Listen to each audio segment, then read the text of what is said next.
Welcome back, everybody, to this Just the News, Real America's Voice special report, What Bullets Couldn't Silence, the Charlie Kirk story. It's all brought to you, of course, by our great friends at AMAC, and I'm here with AMAC CEO Rebecca Weber as my co-host, and we've got a fantastic next guest. He has been, I think, one of the most important thinkers when it comes to how to use the law to make America sane again. He's the founder and president of the Article 3 Project, our good friend, Mike Davis. Mike, good to have you back on. Thank you for having me. All right. We know that there is a disproportionate evidence of violence on the left, political violence on the left, hardly just a 5, 10, 20 to 1 when it comes to compared to what conservatives have done. President Trump ramping up things. There's an executive order in the last week that declared Antifa a domestic terrorist organization. What are the next things that need to happen legally to start to get a handle on stopping this violence?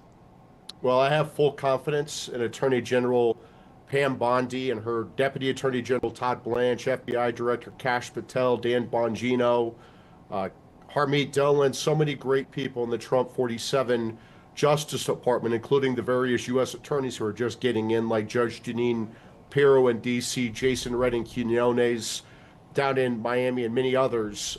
What needs to happen is the Trump Justice Department needs to hold these left-wing violent terrorists accountable, and that includes severe, and I mean severe, legal, financial, and political consequences, including bringing criminal investigations and criminal indictments against these left-wing terrorists and putting them in prison. And there are several ways that they can do that in the Justice Department. I think that's the Secretary of State, Marco Rubio, in consultation with the Attorney General Pam Bondi and the Treasury Secretary Scott Bessent, they should designate Antifa as a foreign terrorist organization, which gives them more tools to go after Antifa. Right now, President Trump has said it's a domestic terrorist organization, and that's a crucial step forward, but we need to go one more step, and that's a foreign terrorist organization, because Antifa clearly has international ties and international network, probably international funding. And when you do that, that means that the administration can more easily cut off Antifa's funding, can expel the illegal aliens, even legal aliens who are here if they are part of Antifa.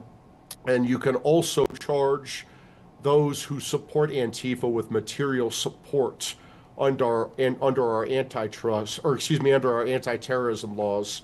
And then we also should look at just general federal charges that you would use, for example, to take down the Klan or take down the mob, like RICO statutes, organized crime statutes. And you can also just look at federal statutes, federal felonies for conspiracy, assault on federal law enforcement, destruction of property, illegal firearms, illegal use of incendiary devices. There are so many tools that the Justice Department can use to go after Antifa and these other left-wing violent terrorists. And I would end on this. We should also look very seriously at the George Soros financial network, because I think George Soros and his son have been funding many of these left-wing groups for a very long time. And we need to look if there's a tie to terrorism with that. Yeah. Mike, many conservatives do worry about the politicization of the courts. How do we restore faith in America's legal system? We got to hold these bad actors accountable. Yeah, that's exactly right, Rebecca. I've been trying to do this for the last 3 years since the Mar-a-Lago raid, going on your show talking about this lawfare against President Trump for the last 3 years, 5,000 media hits. It helped President Trump win the election, and President Trump won a very broad electoral mandate to cut waste, fraud, and abuse, secure our border, and expel illegal aliens, particularly Tren de Aragua foreign terrorists and MS-13 international gang members. The American people liked what they heard from President Trump in his campaign, and they gave him 312 electoral votes, all 7 swing states, the popular vote. President Trump won the House. He kept the House. He won a comfortable majority in the Senate. The American people gave President Trump a broad electoral mandate to lead. And Democrats don't have the House, they don't have the Senate, they don't have the White House.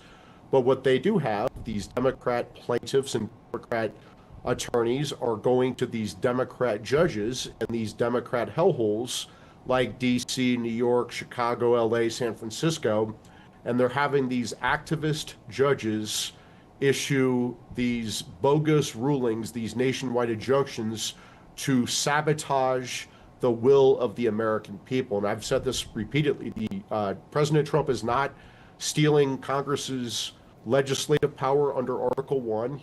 President Trump is not stealing the Supreme Court's judicial power under Article 3. President Trump is exercising core Article 2 executive power to take care that our laws are faithfully executed as the chief executive officer, to protect our nation from an invasion as the commander-in-chief. And what these judges are doing, it's radical, it's un-American, it's unconstitutional, and it's very dangerous. Fortunately, the Attorney General Pam Bondi and her team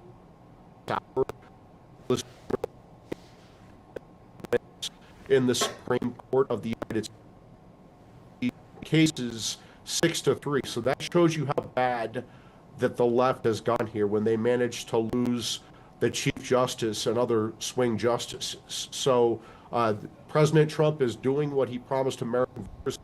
He's slogging through this, and he's going to save our country. Yes. And so while Trump seems to be very laser focused, what role do states have really in preserving the principles of Western civilization? Yeah, we are a Judeo-Christian nation, and we are welcoming of legal immigrants. We're welcoming of people like we always have been, people like my Irish ancestors who came to America and they assimilate into our culture and society. That's a good thing when we have carefully controlled immigration of people who want to come here and share our American values. But when we have people invading our country and do not share our values, that is a very dangerous thing. And our most fundamental sovereign power as we the people is to control our border and population. And these judges simply do not have the power to take away that sovereign power from we the people. We never gave that away. Mike, before we let you go, there's another agency that I think probably plays an important role in tamping down this violence, and that would be the IRS beginning to pull maybe some of the nonprofit statuses of these groups that have funded the anti-Semitism, funded the Palestinian protests, funded the Antifa-like protests. Do you think the IRS is equipped and ready to do that? It should do it, because the IRS certainly had no problem going after conservatives who are lawfully exercising our constitutional rights. So if we can go after conservatives who are operating within the law, they can certainly go after leftists who are not operating inside the law, who are actually terrorists inside of our country, who are using their nonprofits to subvert the American society, to subvert our country. So yes, the Scott Bessent should have the IRS.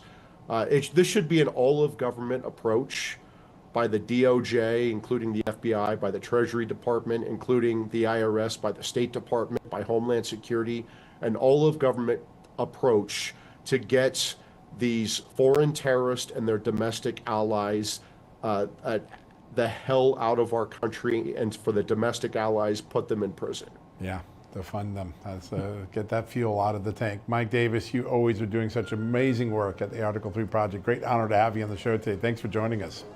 Thank you very much. All right, folks, next we'll have one of the speakers at AMAC's Boot Camp for Patriots events that's happening tomorrow in Virginia. I'm going to be there. Stephanie Lundquist Aurora is going to be there. She's going to join us next. Stay tuned for that. Meanwhile, while we're in the break, head over to amac.us/justuse, because you can join for as little as $120 a month for a 5-year membership. I'm a 5-year card carried member. You should join just like me. That's amac.us/justuse to get that special offer. We'll be right back.